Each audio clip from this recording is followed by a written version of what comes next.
Il est 1h du matin, Vincent termine son service et se dirige vers sa voiture quand il croise le chemin de 3 jeunes auxquels il ne prête pas attention.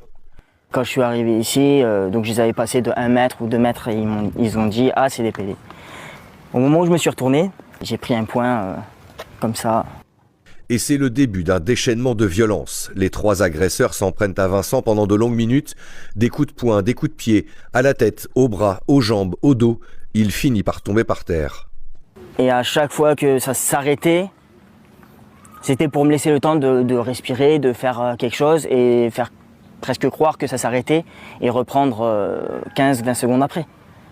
Donc à un, puis après les 2 autres, puis après un coup de pied, puis par terre. André, son compagnon, tente de s'interposer et prend quelques coups. Venant du Costa Rica pour quelques semaines, il ne s'imaginait pas subir ce genre d'agression. En venant ici, je savais que j'allais être en sécurité parce que c'est connu que la France est le pays dans le monde le plus ouvert d'esprit sur ce genre de sujet. Et d'avoir vécu ça, ce n'était vraiment pas quelque chose auquel je m'attendais. Et pour moi, c'est vraiment choquant, non seulement par rapport au pays, mais aussi parce que la plupart de nos agresseurs n'avaient même pas la majorité. Les 3 individus âgés de 14, 17 et 18 ans ont été interpellés sur place quelques minutes après le passage à tabac.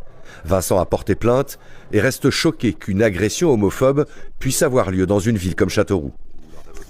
C'est vrai qu'à Châteauroux, c'est beaucoup plus rare. Même la police me l'a dit, hein, c'est beaucoup plus rare ce genre d'agression. C'est assez rare.